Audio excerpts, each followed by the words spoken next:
भगवत गीता के नाम कुछ पल हर सुबह शाम चैनल में यह नाम आवाज एक बार फिर आप सबों का स्वागत और अभिनंदन करती है।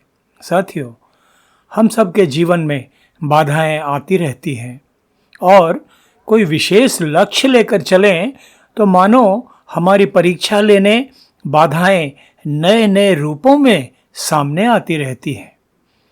भगवत गीता का ज्ञान हमें दृढ़ प्रतिज्ञ होकर अपने संकल्पित लक्ष्य की प्राप्ति के मार्ग पर अग्रसर होने की प्रेरणा देता है। पिछले एपिसोड के बाद एक सप्ताह बीत जाने पर आज फिर अगले एपिसोड के साथ आप सबों के बीच उपस्थित हो रहा हूँ। इस व्यवधान का कारण तो कुछ बाधाएं ही थी, किंतु उनकी बात कर समय नष्ट करने का क्या फायदा। महत्वपूर्ण तो है अपने निर्धारित लक्ष्य की ओर बढ़ते जाना। तो आज आप सबों के बीच प्रस्तुत है भगवत गीता चतुर्थ अध्याय का 12वां श्लोक।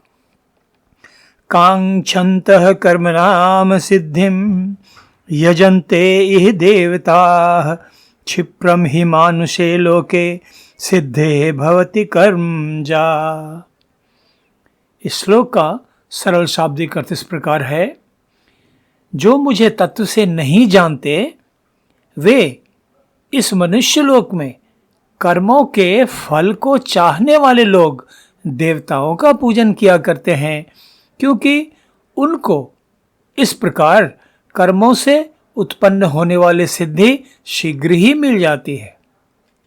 साथियों, मेरे परम आराध्य ब्रह्मज्ञानी सद्गुरु सदाफल देव जी महाराज ने अपने अतुलनीय सद्ग्रंथ स्वरवेद में कहा, हम हमार अभिमान में भूल पड़े सब जीव, दुख अपार सुख लेश है फिर नहीं जानत पीव। पीव अर्थात परमात्मा।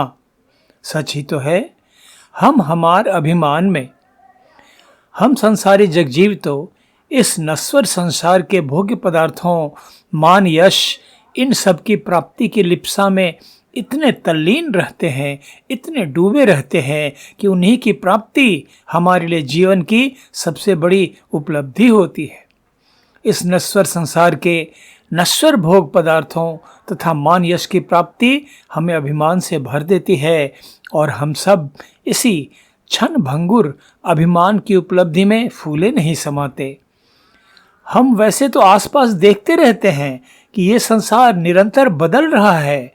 आज के रंक कल राजा बन रहे हैं और आज के राजा कल रंक बन रहे हैं, किंतु प्रकृति की माया का प्रभाव हम पर इतना प्रबल होता है कि हम हमार के क्षणिक झूठे अभिमान का खोखलापन हमें नजर ही नहीं आता।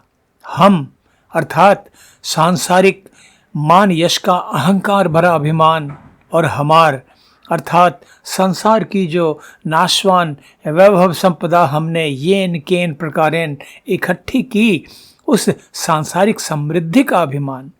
इस झूठे अभिमान में हम भूल जाते हैं कि हम अज्ञानी जगजीव मोह और अभिमान के कारण इस सांसारिक विषय माया के सुख में भूले भटके हुए हैं। ब्रह्मज्ञानी सद्गुरु सदाफल देव जी महाराज ने कहा, राज काज सुख साज सब धन व धाम जग नाम, ये क्षण में छुट जाएंगे नहीं आवे तो ही काम। झूठा तन अभिमान है घट कच्चा परमान, जल ज्यों उठता बुदबुदा क्षण ही माही समान। उन्होंने आगे कहा, यह असार संसार में वीत राग भय पार, रागी भोगी लंपटी बहें विषय जगधार। तो साथियों, सांसारिक मान यश तथा वैभव समृद्धि प्राप्त करने के लिए हम जगजीव अनेक देवी देवताओं की पूजा अर्चना करते हैं, उन्हीं का ध्यान करते हैं, जबकि इन देवी देवताओं की शक्ति तो सीमित होती है, परिमित होती है, और उनकी सीमित शक्ति का स्रोत भी तो परमपिता परमेश्वर ही होते हैं। इसमें कोई संदेह नहीं कि देवी देवताओं की पूजा अर्चना सांसारिक सुखों की उपलब्धि आसान बना देती है, किंतु ये सांसारिक सुख तो क्षणिक होते हैं, आते जाते रहते हैं। यहाँ तक कि उन्हें प्रदान करने वाले देवी देवता भी परमात्मा की तुलना में निम्न कोटि के ही होते हैं। सृष्टि का लय होने पर उन देवी देवताओं का भी लय हो जाता है, उनका अस्तित्व समाप्त हो जाता है। इस सृष्टि में अविनाशी सत्ता तो बस एक ही है, परमपिता परमेश्वर, और उन्हीं की प्राप्ति के लिए ही तो मानव जीवन प्राप्त होता है। किंतु माया का प्रभाव इतना प्रबल और अज्ञान का अंधकार इतना गहरा होता है कि हम जगजीव सांसारिक लौकिक उपलब्धियों को ही जीवन का चरम लक्ष्य बनाकर अपना जीवन व्यर्थ नष्ट कर देते हैं। पारलौकिक संसार की उपलब्धियों की तुलना में इस संसार की उपलब्धियों को हासिल करना अपेक्षाकृत आसान होता है। देवी देवताओं की पूजा अर्चना, उनका आशीर्वाद इस काम को आसान बना देता है, इसमें भी कोई शंका या प्रश्न नहीं है। लेकिन प्रश्न यह है कि कर्मों के फल के रूप में प्राप्त होने वाली सांसारिक कामनाएं आखिर कब तक हमारे साथ रहेंगी, और उनके कारण उत्पन्न होने वाला अहंकार भरा अभिमान तो हमारे पतन का ही कारण होता है, क्योंकि उनके ही तो कारण हम उस सनातन अविनाशी सच्चिदानंद परमेश्वर प्राप्ति के पुरुषार्थ से वंचित रह जाते हैं, जिसे पाना ही तो मानव जीवन का सर्वोच्च लक्ष्य होता है। साथियों, इस प्रकार हम देखते हैं कि योगेश्वर श्री कृष्ण भगवत गीता के इस श्लोक में अर्जुन के माध्यम से हम जगजीवों को यह समझाने का प्रयास कर रहे हैं कि देवी देवताओं की पूजा अर्चना से हमें केवल सांसारिक फल ही प्राप्त होते हैं, और वे भी आसानी से तथा शीघ्र।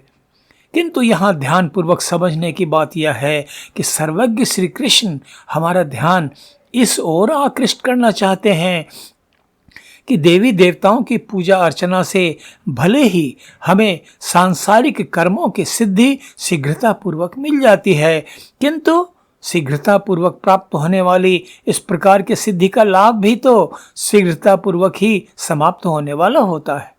इसलिए यह तो हम जगजीवों पर निर्भर करता है कि हम इस श्लोक का महत्व समझें, अपने वास्तविक स्वरूप को पहचानें। मानव जीवन की सार्थकता किस प्रकार के कर्म में है, इसे हमेशा ध्यान में रखते हुए अपने नियत कर्म निष्काम अनासक्त भाव से करते हुए आत्मा और परमात्मा की मिलन की स्थिति को प्राप्त करने का पुरुषार्थ करते रहें। साथियों, भौतिकतावादी मनुष्य के सभी कर्म तो सांसारिक लक्ष्यों की प्राप्ति के उद्देश्य से ही किए जाते हैं। इन्हीं की सिद्धि के लिए वह देवी देवताओं की शरण में जाता है और उनकी कृपा प्राप्त कर शीघ्र ही वह मनोवांछित फल भी पा ही लेता है।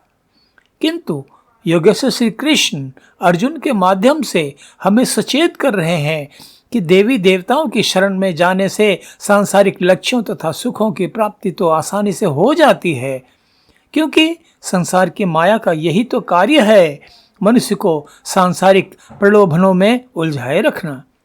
किंतु ज्ञानी योगी जन माया के इस खेल का रहस्य जानते हैं, इसलिए वे सतत योग साधना में लगे रहकर अपनी चेतना मोक्ष प्रदान करने वाले परम पिता परमेश्वर में ही लगाए रखते हैं, न कि सांसारिक फल प्रदान कर संसार में ही बांधे रखने वाले देवी देवताओं में। मानव जीवन की सबसे महत्वपूर्ण सिद्धि तो होती है आत्मा के वास्तविक स्वरूप को पहचान कर दैहिक दैविक तथा भौतिक ताप रूपी प्रतापना देने वाले इस संसार में बारंबार जन्म मृत्यु के दुष्चक्र से मुक्ति पा लेना। इसी लक्ष्य को प्राप्त कर लेने वाले पुरुषार्थ करना ही मनुष्य का प्रधान कर्म होना चाहिए। देवी देवताओं की शरण में जाकर क्षणिक सांसारिक सुखों की प्राप्ति के लिए किए जाने वाले पुरुषार्थ की असारता को समझते हुए हम जगजीवों को परमपिता परमेश्वर की शरण में जाने का पुरुषार्थ करना चाहिए। यही ज्ञान इस श्लोक का सार तत्व है। आज बस इतना ही। भगवत गीता चतुर्थ अध्याय के अगले श्लोक के अर्थ तथा व्याख्या के साथ कल फिर आप सबों के बीच उपस्थित होऊंगा। तब तक आप सबों के लिए अशेष मंगल कामनाएं। धन्यवाद। नमस्कार।